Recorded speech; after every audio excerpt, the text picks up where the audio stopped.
tanks, artillery, rockets, all firing at the same time. These government fighters have brought in their artillery, their heavy machine guns, but it really is It's been amazing to see these great long food queues, to see how many people are donating food, how big the need is. The great thing about my job is, I've been doing it for more than 30 years and I never stop learning. All right, what's up, y'all? I'm really excited about today's show. We have on Jonathan Head. Jonathan is the Southeast Asia correspondent for BBC News. He's an award-winning journalist, including the coveted MBE and the Peabody Award for his work in the plight of the Rohingya, where he filmed villages in Myanmar that were set alight. Jonathan's been a correspondent in Bangkok, in Tokyo, in Singapore, Indonesia, all the way to Istanbul, and now back in Bangkok, where we've been working together for about 5 years. So I have the distinct pleasure of welcoming Jonathan on the show. So Jonathan, welcome to Behind the News. Well, it's very nice to be talking like this rather than running around getting sweaty together, which is mostly what we've done for the last 5 years. For sure, definitely. And of course, we're in odd times now with the COVID. So how have you been coping in Bangkok, and have you seen Bangkok change? Well, of course, none of us are seeing as much of Bangkok as we like, and we do get out. It's been very, very quiet. Of course, mostly our job here in Bangkok is not just covering this city or even just Thailand, but traveling, and that's just something we can't do. And in fact, my home here in Bangkok is mostly what I've been seeing for the last 6 weeks. It's a very frustrating time for any journalist who's used to working in the field. We've all had to be a bit more inventive. We've all had to seek out information. We've certainly become more adept at using different forms of technology, recording interviews online. Maybe it will offer pointers to the way in which we may work in future. With the virus, what's your sense now as our numbers in Thailand? It's a continual question of why are our numbers so low? Yeah, look, I think everything about this virus is new, and that's one of the most extraordinary aspects of it as a subject for journalists to report. Almost everything else we've ever reported, if you think about wars, natural disasters, political crises, any kind of social developments, you've got quite a lot of dependable information. You've got a lot of other examples which you can use as parallels. So in general, you can combine the information you find out in the course of your work together with a great deal of background to come up with a pretty reliable assessment of what's going on. It's really different with this virus. It's fascinating. I mean, getting beyond the horrible impact it's having on all of our lives, to have a subject where even the experts often don't know. When it comes to Thailand, the one thing we do know is that the numbers are very low here, impressively low. We only had lower than single figures, lower than 10 in the last few days. And, the government is very pleased about that. And certainly it took some good measures initially. People were very tuned in to how serious this virus was very early on. Thailand has a relatively effective health system. All of those have helped. But the fact is, right across Southeast Asia, even in countries like Indonesia, where they haven't been anything like as effective, their own officials privately say they did pretty much everything wrong. They've got a huge population. Even their numbers, even allowing for the fact they're probably bigger than the official ones, are much, much lower than we've seen in the States and in Europe. And we just don't really know why. It could be weather, could be many other things. So, we're seeing official numbers, we're seeing developments in this story, but there's still a great deal we don't really understand. And we've been out the last week in Thailand, so we've seen people who have been lining up at food banks. And so maybe talk a bit about that, about what's going on with the economics of Thailand and how people are getting through this time. Yeah, I think that's one area where I think Thailand is quite a good example for the rest of the world to look at, because we've been so focused on the virus and what you have to do to curb it, and our real fear. I mean, it kills people, it's knocked out economies and societies. For the moment, everybody is focused on just dealing with the immediate impact of the virus and staying safe and adapting to the new way we're having to live. But in huge parts of the world, lockdowns have, a far worse effect than they have even in very advanced industrialized societies, because so many people have casual incomes, casual jobs, very, very marginal incomes too. They live day to day, they have no savings. We've seen that in Thailand. It's quite surprising. This country is not categorized as a poor country anymore. Actually, if you look at the World Bank figures, Thailand is judged to be on the cusp of becoming an upper income country. It has spectacularly eradicated poverty. in recent years, we've had completely full employment. Almost everybody who wants a job can get it. You do see poverty here, but nothing like the scale you see it even in places like the Philippines nearby. And yet, once this crisis hit, you've got millions and millions of people whose jobs just evaporated overnight and who are really struggling. And I think, we've been out to see that. It's been amazing to see these great long food queues, to see how many people are donating food, how big the need is, the incredible scenes where people went to the finance ministry because they hadn't been eligible for the government's cash handout. 28 million people applied for that cash handout. That's something like 75% of the working population. That gives you an idea how big the pressures are. And I think that raises a different issue that is not having to be addressed quite so acutely in places like Europe and the United States, which is when your COVID numbers are really low, and you've kept them really low, and the economic hardship, the impact is so dire that it probably has its own negative health outcomes. Governments here probably need to be making different calculations about the risk of COVID breaking out versus the damage done to their economies. And many governments are kind of more or less, you look at Indonesia, saying, frankly, we cannot have complete lockdowns. If we have a complete lockdown, we just fall apart. We have to be softer in our approach and allow for more infections than people are doing in Europe. So you've been working in this industry for a long time. You ever seen anything like this? That's an interesting one. I haven't. I don't think anybody has. First of all, it's completely global. We've got the same story in every country where my colleagues are based, of course, with huge variations.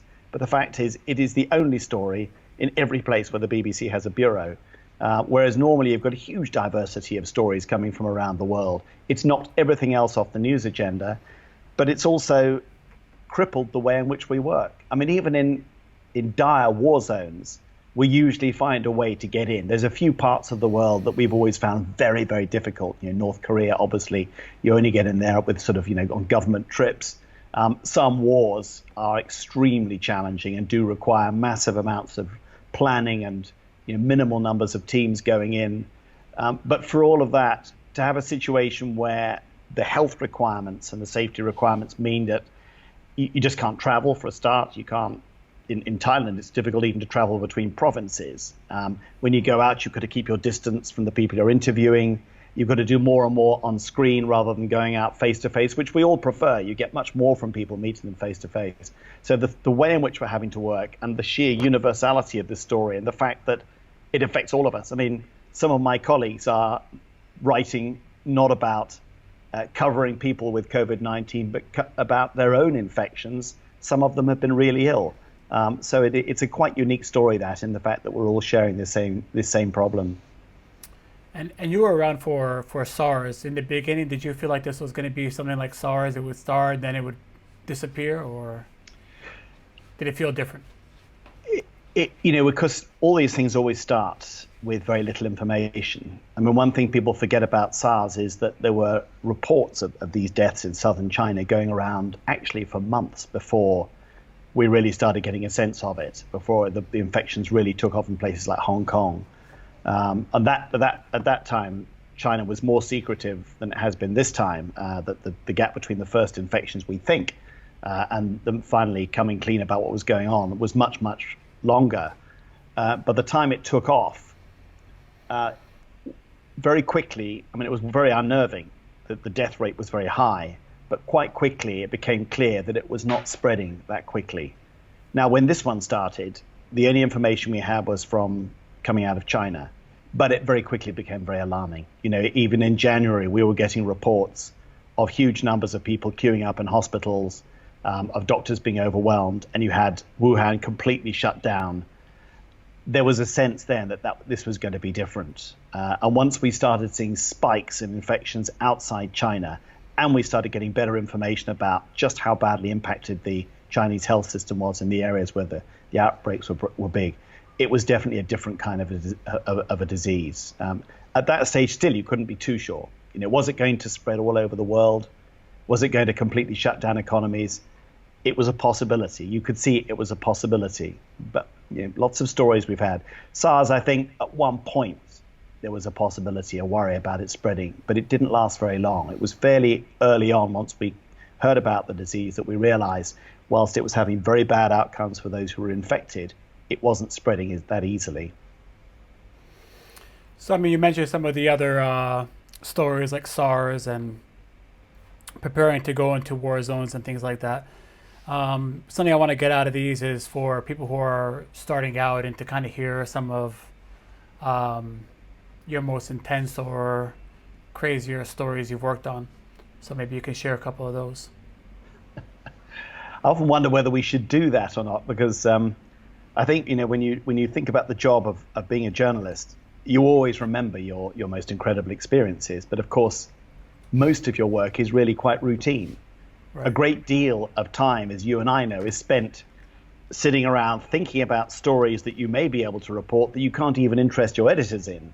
And even when you can interest them, there's a lot of waiting until the pieces fall into place, whether you know it'll even work, whether the right people will speak to you. And then you've got routine kinds of jobs where you go to cover your press conferences and you sit around for hours and hours because the people giving it are late and nothing good comes out of it. There's a great deal of waiting around. Even in wars, there's a lot of waiting around with nothing happening. That's the reality of journalism, I suspect many other jobs. I think everyone in their career approaches stories differently, and for journalism is driven in a lot of cases by idealism, by a sense of adventure, by a real sense of excitement about the job itself. It's one of those few jobs which it's why people love doing it. It really is an adventure, and people who get into it are highly motivated. So the first big stories you cover really imprint themselves on your memory. For me, it was being based in Indonesia. I did 4 years there. It was my first post as a foreign correspondent. I went out at the very beginning of 1996 and left at the very end of 1999. And when I went to Indonesia, I personally had a huge interest in the country. I really always wanted to be a reporter there, so I was motivated. But news-wise, it was dead quiet. It was a country that didn't really have much of an impact on other countries, despite its size. It had been ruled by the same man for nearly 30 years. There was repression, there were conflicts, but everything was very well controlled by the government, and it didn't generate a great deal of news. And in some ways, that was ideal, because I was trying to figure out even how you do this thing, being a foreign correspondent. My first time, so I had to sit down and write these voice pieces for the BBC. I can knock them off now in 20 minutes. I was worried a lot more, and I didn't write them as well. Sure. Gave me a chance to learn, to make mistakes without being in the glare of a really important story where the editors are really counting on you. But by the beginning of 1998, Indonesia had started to shake quite badly under the impact of the then Asian financial crisis. And the rule of General Suharto, who had dominated the country for 3 decades, he was getting old, began to crack. And when it finally did crack, it didn't follow any kind of script. Nobody had predicted it. Many people thought Suharto would survive. He'd seen off so many other crises, and yet, it was quite extraordinary. We had these incredible protests, clashes, people being killed for the first time on the streets in clash with the police, then rioting, then Suharto stepping down, and after that, when we had a change of government, there was a lot of chaos, there were a lot of conflicts, and I found myself literally every 2 to 3 weeks running from one place to the other. It's a big country. And while a lot of the political unrest was on the main island of Java, we had ethnic conflicts breaking out, often very violent, very dramatic. There were conflicts, in particular in the island of Borneo, where a couple of ethnic groups tried to drive out an unwanted ethnic group, and it all became very, very savage. We had, heads being chopped off. It was completely wild, stuff you never expected to see. And we also got quite involved in the story of East Timor, which is a half of an island that Indonesia had invaded. It had been Portuguese administered before then, and very brutally occupied. And the East Timorese had a resistance movement that had been fighting a lonely battle against Indonesian rule. And after the fall of Suharto, that it became possible to go there. They'd previously been very, very limited. We got far more access, but also the Indonesians started considering the possibility of letting East Timor go. And the actual story of the birth of this little half-island nation was itself very dramatic, and we were all very much inside it and consumed by it. I would argue we felt like more than journalists. We felt very committed to it as well. I'm quite glad that those sorts of stories I covered while I was still young, idealistic, very passionate. I do them differently today. I look back now on some of the ways I reported then and think, well, I shouldn't have done it that way. But you never forget that kind of a story. Well, so, it's funny, maybe it's not funny, but you talk about these things like the head cuttings, but you just talk about them like in like a pass through like a statement. But for somebody who hasn't seen that, you're probably thinking like, what? Wait, you saw head cuttings? Yeah. So when you're there, like, what is that when you see that? Well, okay, I'll qualify. I never actually saw anybody's head being cut off, but it was a very brutal conflict that nobody had. Well, actually, we had seen it coming because it had happened under Suharto, but very carefully suppressed. At the time, you get so wrapped up in just driving around, seeing things, reporting them, you don't fully take on board sometimes what you're seeing. I know that some of my colleagues were quite distressed and thought very deeply about how we're supposed to report this. We had people who killed their neighbors, cut their heads off, they dismembered their bodies and did other things that were all involved in some kind of weird breakdown sort of order and some rituals, but who were actually quite nice to us. They wanted us to understand why they were doing it. So you're left in a position which journalists sometimes are, which is you're supposed to report, which you do, but do you also convey a sense of outrage? Are you supposed to say, well, this is appalling? To some degree, you don't, because you know what your job is, and also you're worried. You don't want to crack up. I was very nervous before I saw anybody's head chopped off, and I'd heard about it. And you've come across your first severed head sitting on an oil drum where someone's put it. You're with a group of colleagues, and you get out very gingerly, and the people who are guarding it a bit, they're all fired up. They've got machetes. Are they going to be all right? Then when they're kind of friendly to you, you think, okay, fine, this isn't so bad, and you're kind of almost relieved, and you think, wow, I've seen a severed head. It's a while before, usually when you've left and you've gone back to your hotel, even after you've left the area, that you think, hold on, that was someone's father, that was someone's son or brother. It's difficult as a journalist. You can't always, in the heat of the moment, absorb all this stuff. Everyone reacts differently. I've been quite lucky in that I came through a lot of very dramatic experiences in Indonesia with relatively little support. The concept of post-traumatic stress was very new then. My bosses weren't that tuned into it. I didn't get anything like the support I would get now. I did have some issues, but they weren't too serious to me. I got over them. And ever since then, I've not been too badly affected by anything I've seen, however sad, traumatic, or upsetting it is. But there's no doubt that when you cover these things, you're young and excited, and you think, wow, I've seen something nobody else has. But it does scar you. And we've all had colleagues who have been scarred, and I don't think it ever leaves you. I think it's all those experiences are with you, and you have to carry them with you, and some people carry them more easily than others. I want to talk to you a bit about like the path to being a journalist. Yeah. And somebody asked me recently, actually this last week, do you need to go to school to be a journalist? She was considering to go to get her master's. Yeah, in journalism, I see. In journalism, yeah. Yeah, well, this is where there's a sort of, well, when I started, there was a philosophical difference between the way it's done in the US and the way that it's done in UK, where I was. I think Britain rather cherishes the role of the kind of glorious amateur. There are good journalism schools in Britain, and many of my colleagues have been to them. I didn't.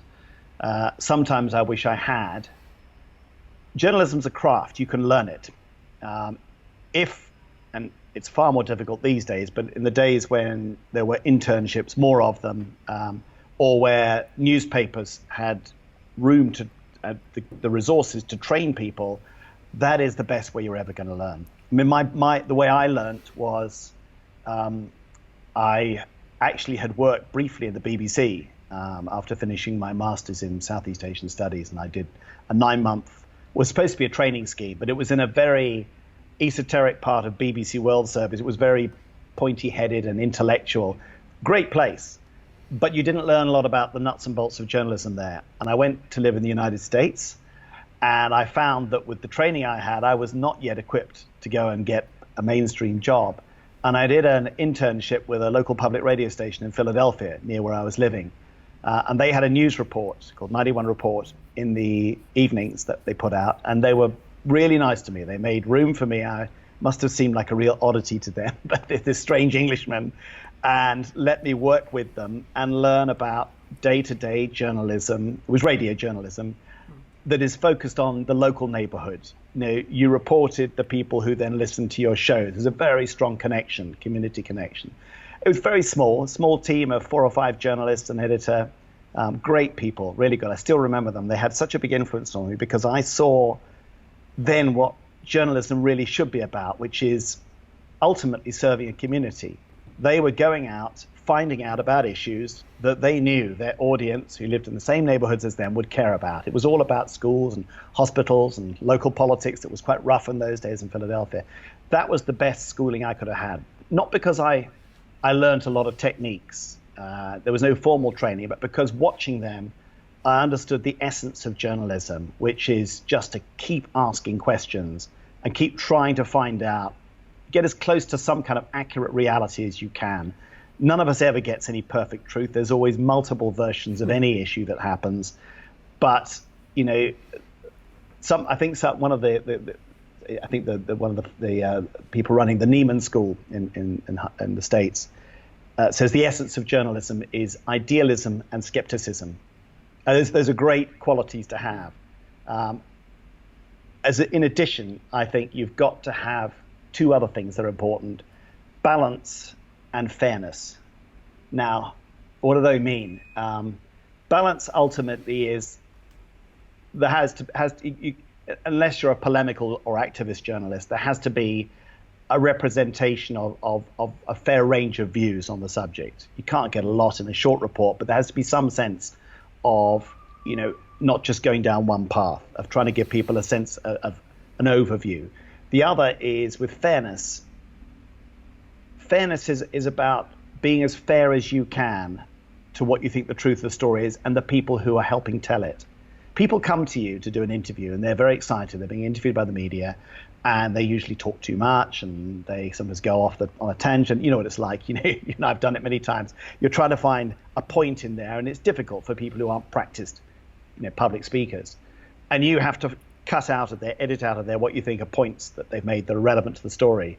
Sometimes afterwards they're disappointed. They didn't get their whole long sentence in, or they didn't get the point that they wanted to make. And people who are very experienced with the media, of course, learn very quickly to stick to one point, not even give the journalist a choice. But I think you have to, at the end of it, when you put your report together, you have to feel that you have been fair to all the people in there. So I think all those 4 qualities matter. Idealism, because you wouldn't do it otherwise. Journalists have to believe theirs is a profession that does good. Certainly doesn't pay well enough to justify doing it otherwise. Skepticism, because you've got to be skeptical all the time. Anything you hear, you've got to ask, is this really true? Balance, there's always multiple sides. Try and get some sense of balance and fairness, or justice, you could say. And if you have those inside you, I think then you can learn to be a journalist. The actual techniques, of how you write, what language you use, all the technology you use, I don't think you need to go to college for that personally. But on the other hand, you will get a fantastic grounding if you go to a really good school. I didn't, so I'm not in a very good position to say this is what you should do. It is a choice, but I don't think it's essential. Okay, fair enough. Sounds good. I think that'll help very much to the person who had that question. Yeah. When we were talking about Indonesia, you kind of also reminded me about some of your stories you've told from Libya, and going there with your grandfather's diary that you had at the time too. So I think that's quite an interesting one. It's not often that you can bring any personal connection into a story. When you're a foreign correspondent, you're going off to far-flung places. You don't necessarily have any personal connection. If you can find one, I think it's always a good thing.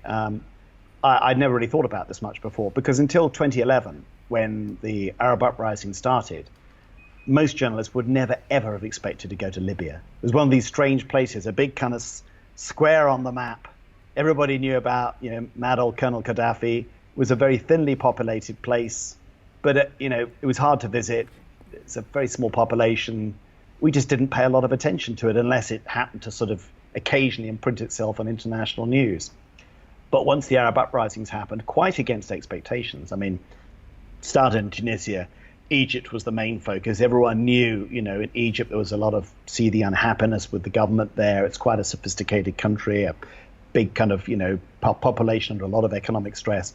All the things that happened in Egypt, kind of, people could see, oh, that's expected.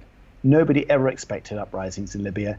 To be honest, we didn't understand it well enough. Even when I went to Libya, I didn't know enough about it. But I did do 3 trips to Libya, and the second one I made, I ended up getting caught up in the battle to take Gaddafi's last stronghold, which was his hometown of Sirte, and it was real combat reporting. There were front lines shifting, there were all these militias, everyone was unbelievably well armed, there were weapons all over the place. It's the only time I've been sat in the middle with tanks, artillery, rockets, all firing at the same time. Doesn't do any good for your hearing. But it did help me that, I remembered that my grandfather, my mother's father, who was killed in the Second World War, but he fought in the desert through Libya. It had been on my mind, and I happened to have a copy of his diary that my mother had typed out and digitized, so I had it sitting on my laptop. So I was able to go through his diary and match up the parts when he came through Sirte and eventually ended up in Tripoli. He ended up running the airfield there for a while. And it was quite nice to make that connection.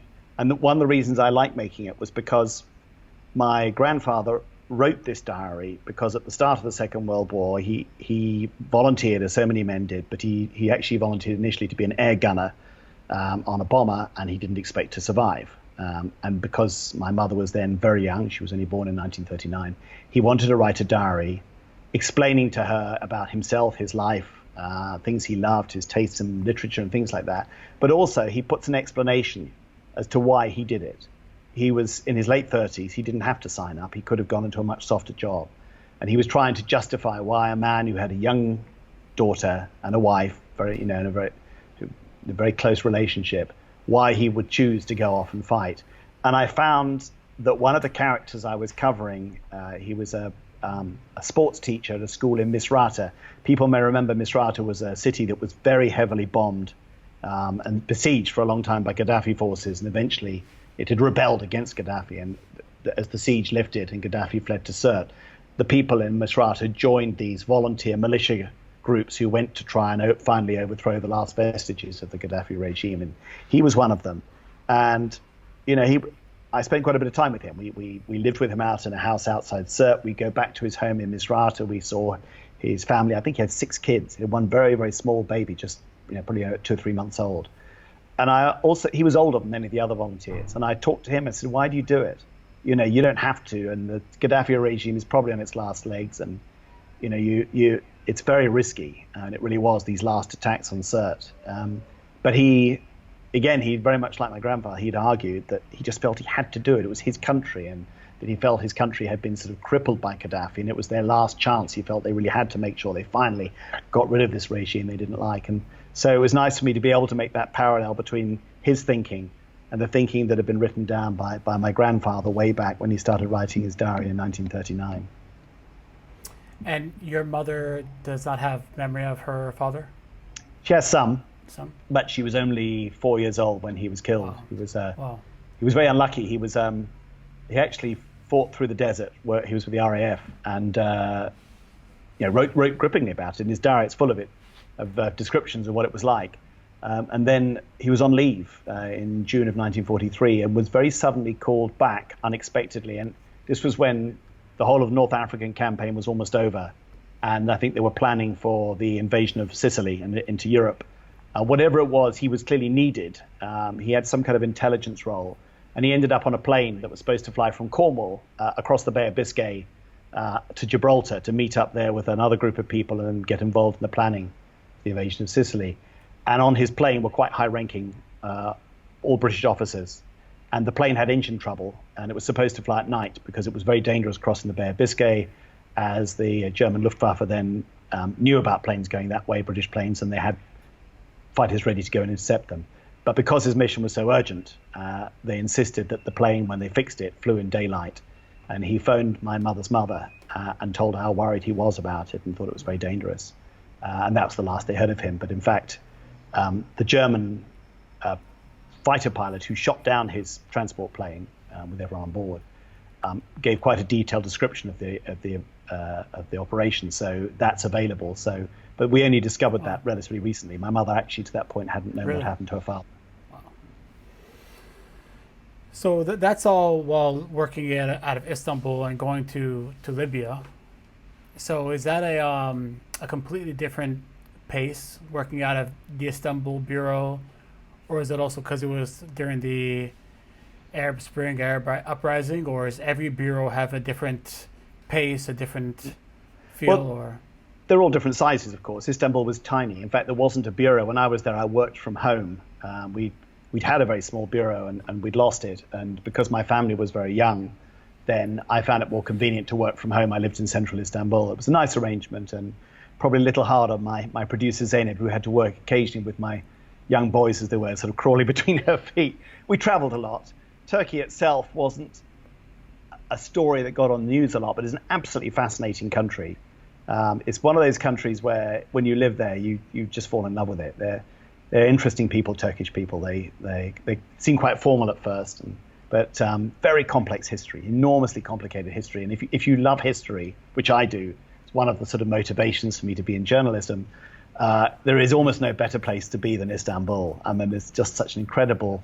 I mean, the ancient history is amazing, but just what's happened to Turkey since the collapse of the Ottoman Empire. It's kind of isolation without really having a very strong international identity. It's kind of evolution as a state with a lot of unhappiness. It's still not really a very settled state. And then its attempt to kind of re-engage with the Arab world, which happened around the time of the Arab uprisings, is really interesting. But every bureau, the pace of work is dictated by the story. And you never know when you go to a bureau. It could be a big bureau. If you're in the BBC Washington bureau, there's huge numbers of people, 100 people working there. You never know. You never know whether it's going to be a busy one or not. Some bureaus always expected to be busy. I mean, the BBC has a bureau in Jerusalem. It used to be one of the busiest bureaus anywhere in the world because of the importance of the Arab-Israeli conflict. The Jerusalem bureau was where it was watched, and it was huge, and it was busy, and the people were on air all the time. It's a whole lot quieter now. The center of attention has moved off. Bangkok, in general, has not been a busy bureau in the last 20 years because generally the countries here are relatively stable, even if they've got problems. But it is a disaster bureau. This region is prone to natural disasters. They've got high populations that are very vulnerable, and we need to be ready to go off and report those, as you know very well, the amount of time we spend checking that all our equipment is ready. And you never know. Some years you get 3 or 4 or 5 natural disasters. Some years you get none. Political unrest is the same thing. Nobody ever saw the political unrest that I covered in Indonesia in 1998 coming. The Jakarta Bureau was really quiet when I moved there. It was a little sort of backwater. But by the time I left, there were colleagues of mine coming in. It was constantly busy. There were loads of journalists in there all the time. It just depends on the story. So things change. Things sometimes it's busy, sometimes it's not. What would you say the biggest change and the evolution of journalism that you've seen through your time working, and what's the future? Where is it going? Yeah, that is the $1 million question. I can't think of many other professions that have been so turned on their heads by the impact of technology, and it's good and bad. So much when technology intrudes is. When I started in journalism, it was a fairly elitist club, particularly broadcast journalism, which is what I've done. I've not worked really in newspapers. I've worked in broadcast most of my career at the BBC.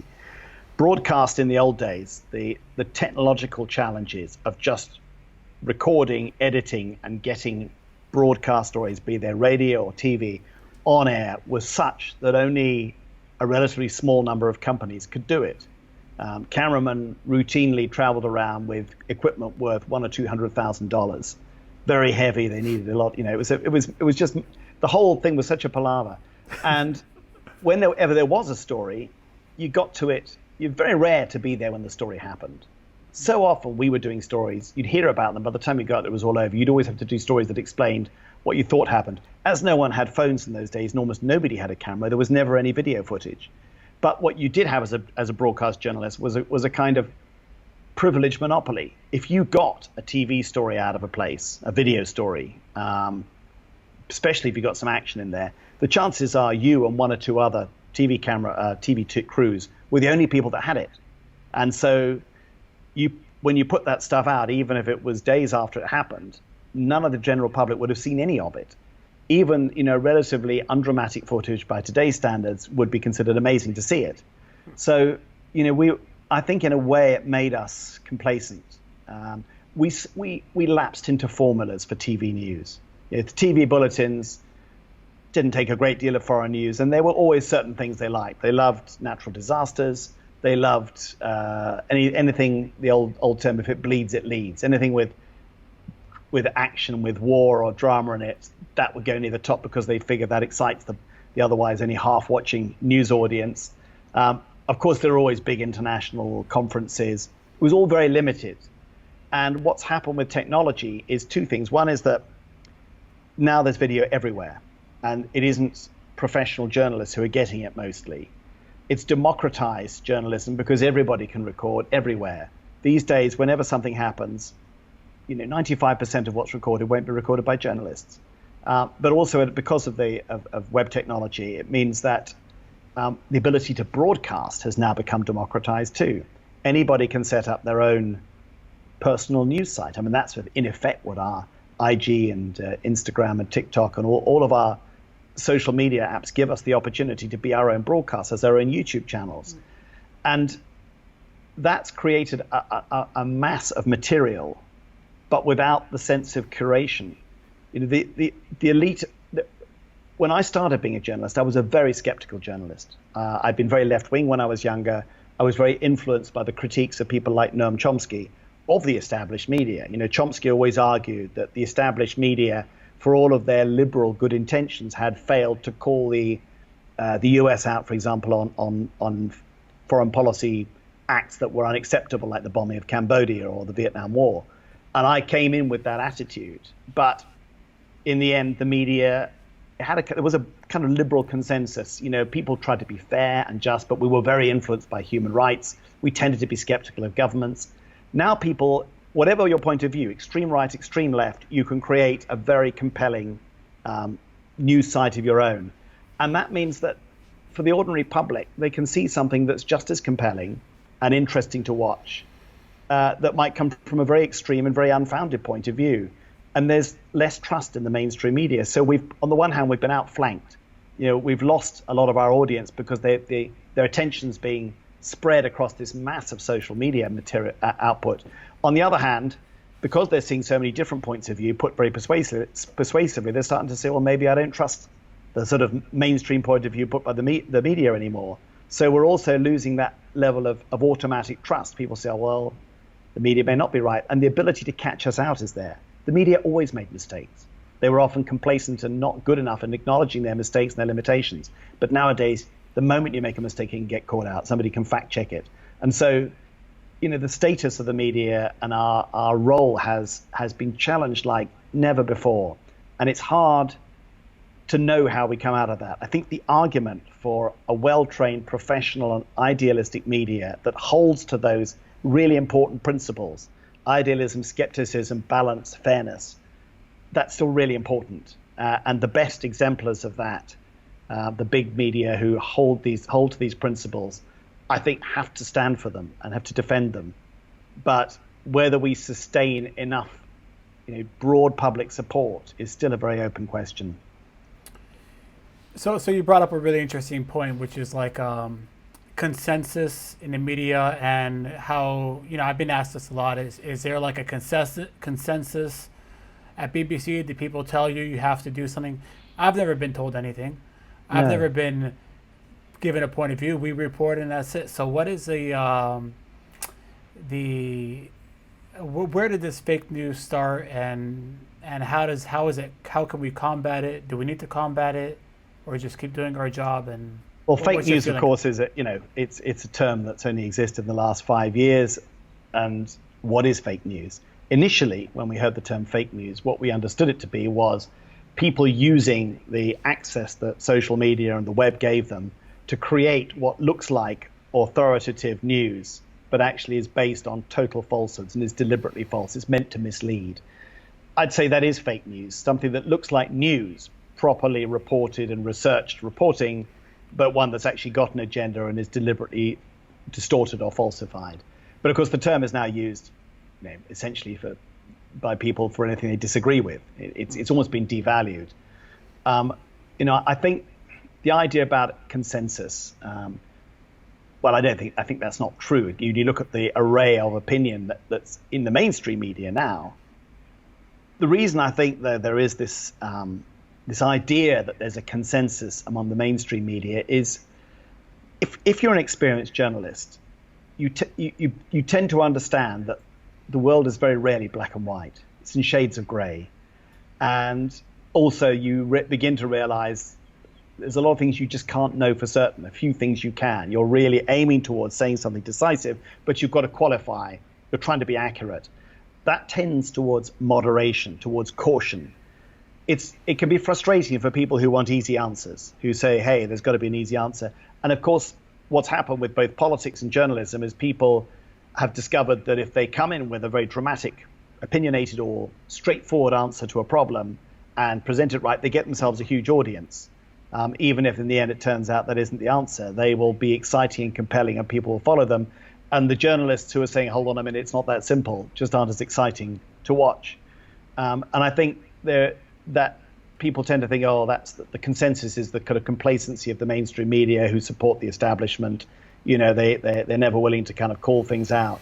There is caution among journalists because I think there's a realization the world is very complicated and you're supposed to provide a simple answer, but you can't. Some things you think are straightforward. Okay, if I go back over things I've covered in my life, one of my earliest experiences was as an editor working in London, was covering the Bosnian civil war. That one I realized was enormously complicated. And I've read and read and read since then. And I still, we used to get quite cynical. We couldn't think of anything new to say about it. It was a horrible, ghastly human tragedy. There were definitely some really evil people involved there, some really nasty pieces of work. And yet it was not straightforward. And there were no easy answers. After one of the other stories we covered back then, again, reporting from London, was the genocide in Rwanda. And the absolute horror of that still lives with me. Of course, I didn't go there. I know people who did. But just the idea that in the idealistic 1990s, when we thought the Cold War was over, the UN could go in and fix anything, that with the UN there, this wholesale slaughter, almost unparalleled in the modern world, could take place, left us absolutely chilled. And I think our reporting, for that sense, was very much black and white. It's an absolute unspeakable horror has taken place, and that's all you focused on, and the kind of almost incomprehensible evil of the people who carried it out. Even now, if you start looking at the Rwanda conflict from today's perspective, you'll find it was not that straightforward, that the winning side eventually, the Tutsi side, the current government in Rwanda that took over when the people who committed the genocide were driven out, then they're not innocent. They also played their role. And I think the more you cover events, the more you realize occasionally there's a black and white one, but most events are complex and in shades of gray. History is, we're still arguing about the history of pretty much everything that we can remember: the Second World War, the causes of it, the Cold War, the rights and wrongs of the European Union. We're arguing about those even now. But people want easy answers. I don't think there's consensus among the media, but I think the mainstream media will tend towards a kind of reasonableness and balance that may seem like they're all conforming. They're not guilt-free. I mean, the media, go back to the Iraq War, the media did not challenge the Bush administration anything like, or the Tony Blair administration, toughly enough, and they should have done more. We should have done more. We had doubts. I think journalists are human. I think we were all very influenced by the shock of 9/11. When watching 9/11 happen, it was, the point about 9/11 was a drama. It was a horror and it was a ghastly, act of terrorism, but it was also beyond spectacular. Nobody'd ever imagined somebody would do that, and yet they did. And because it shocked people so much, it gave a sense of this has changed the rules completely. Nobody even questioned the right of the Americans to go in and invade Afghanistan, overthrow the Taliban regime, we all got wrapped up in, oh my God, something must be done. And I think there was still an element of that when the Iraq war happened, even though by then people were saying, hold on a minute, do we really need this? Is this necessary? Nobody particularly liked Saddam. But the questions were not tough enough. And I think the media failed. And we failed many times. It's very easy for us to be consumed by the moment. Look at COVID-19 now. We're consumed now. We must have lockdowns. We've got to beat this thing. But we do have to stand back sometimes and say, hold on a minute. Is that the right way of looking at it? And perhaps more than anything of those 4 values I mentioned, skepticism should be the one at the top of the list for all journalists. Why is this bastard lying to me, even if it's somebody that you think is brilliant and that you like? Definitely. And I was going to ask you actually about the COVID also in that sense, because, 2 things. So I want to bring back about also 9/11 and COVID and these big events that happen, and how will COVID be remembered in terms of, this is a big global event. And how often have you seen these?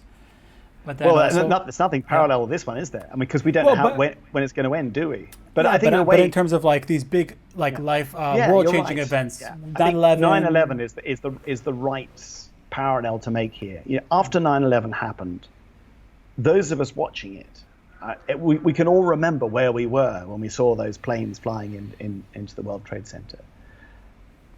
We did think at that moment, oh my God, the rules have changed. Nothing's ever going to be the same again. But of course, in the end, a great deal was the same again. And a great many mistakes were made because people thought the normal rules had been suspended. Perhaps that is a lesson we need to learn now. COVID-19 has had a profound impact on our world. It's certainly going to knock the economy sideways. Everyone's worrying about those of us who have them, their savings for retirement or whatever.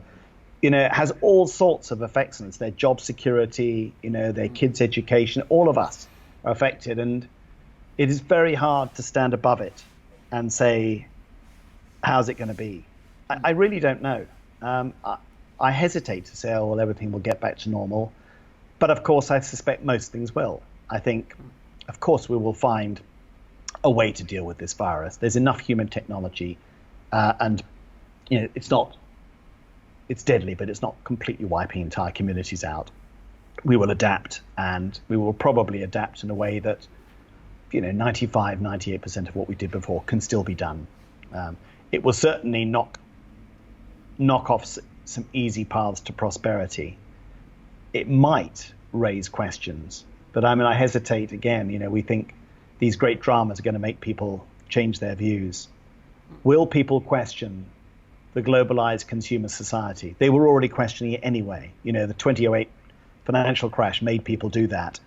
Not profoundly, but with that and climate change, people were asking questions, but it couldn't change the way our societies and economy run. The systems are locked into place. Big business tends to dominate the world economy. People who get very, very wealthy tend to get much, much wealthier. Will that change now? I'd be interested to see whether there are profound changes. I'm not sure, because I think people will be exhausted by this. They're enduring these lockdowns. They're enduring their personal trials. And then as it eases off, they'll be desperate to get back to some kind of normality to the way things were. Sure. But you never know. None of us has ever really predicted crises that have come along. Perhaps the Second World War was more or less predictable, but even its form certainly wasn't. The First World War seemed to come out of the blue. The end of the Cold War, we began to see signs of it, but when it came, it was very, very fast and very sudden. I think it's a fool's errand to predict quite what this thing will do. Yeah, and how you're talking about uncertainty with life and the lockdown. That's why I was speaking to Naomi about this. It's easy for me to want lockdown because I have still an income. I'm still going to be okay. But I'm looking at there's protests in America. I'm sure there'll be protests in other places that people want to get back to work. And I don't know. I don't know what the right answer is. Continue lockdown or, because I'm for health, yeah. But when like here, how many people have lost their jobs and filed for unemployment? I think this is one area where we can say that no government has the answer. Yeah. Lots of governments are being praised for certain aspects of their response. The brilliant high-tech testing of the South Koreans and the Germans. The kind of ruthless quarantining of the Vietnamese. They're very, very efficient at curbing it. But in the end, the real question people want to know is the virus is still with us. It's not going away. There won't be a vaccine for at least a year, we don't think. There are no really effective treatments. So, we've only been with this thing for 3 months now. How are we going to live with it for the next 12 months in ways that are less disruptive than they have been up to now? And I think that getting that balance right between trying to contain the virus and yet maintaining economic activity, we have to do that. We've got to get that balance right. For every country, this is a massive economic shock. But for countries that have no social safety net, look at Thailand, the level of household indebtedness is huge. Huge. Most Thais, and they're better off than in many neighboring countries, but most of them live off marginal incomes. They earn just about enough. They actually don't even earn enough to get through the day. They're in debt.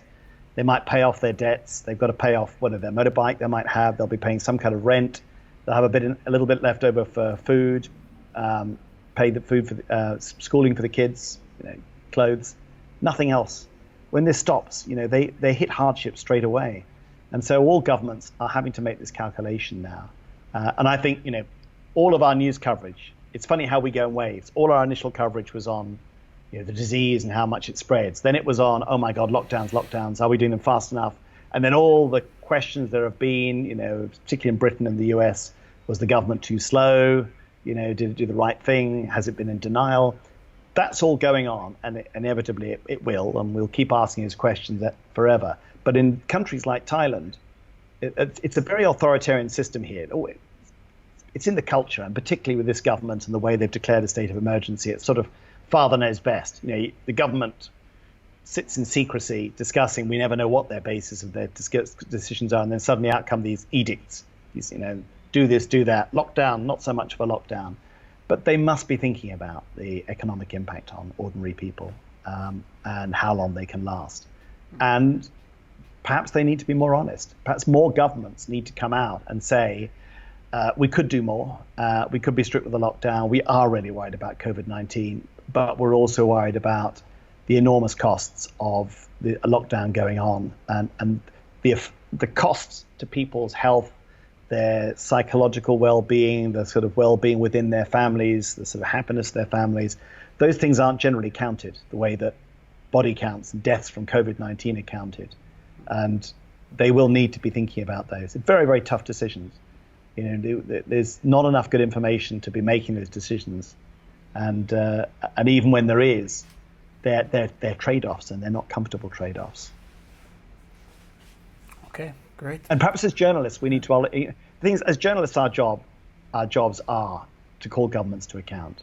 Whatever governments are doing, even if broadly they're doing a good job, it is our job to go in and say, because governments are always going to blow their own trumpets. That's what they do.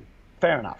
Government's doing even a small part of a good job, they will go out and say, what a wonderful job I'm doing. I mean, listen to how many times President Trump goes on about closing, airspace to China in late January. It is the job of journalists to say, fine, but, you always need to be doing a better job as a government. We're here to chase your tail, and, let's look at all the things you're not doing. And then, of course, governments say, the journalists, they're so unfair, they only ever go on about the negative stuff. But it is our jobs to do that. But perhaps within that context of calling governments to account, we do also need to acknowledge to citizens that we know that these are really, really tough decisions made by exhausted government officials, many of them putting in long hours, which don't have easy answers. And, while governments could do better, nobody knows what the right answer is. Definitely true. We will see. We will see what happens. Okay. All right, Jonathan. I want to break off into like a fire round. Call it. So I'm going to ask you a few questions. So first, the best thing about journalism and this industry.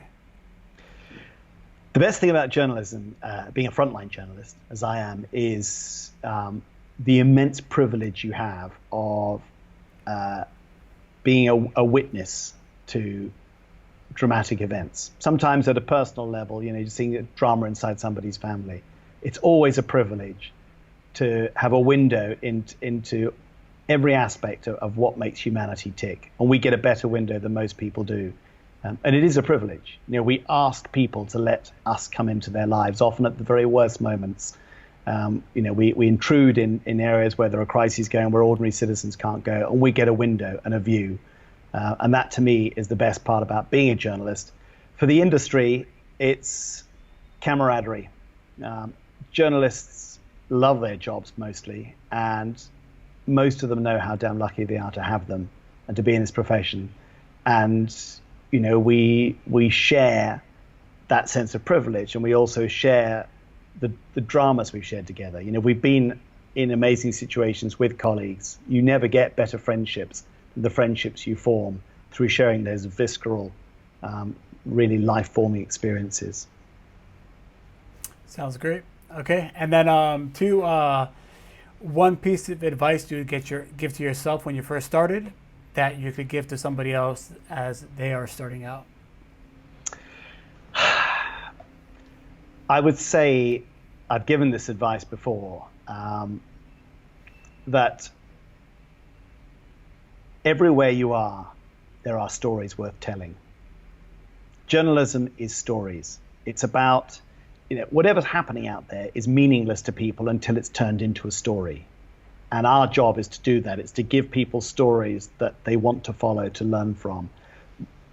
That's my view, is whatever beat you've got as a journalist, whether you're on a war front line or whether you're doing a local city beat or you're just working in a local government beat, whatever it is, there are always stories, and they're generally always human stories. Look for them.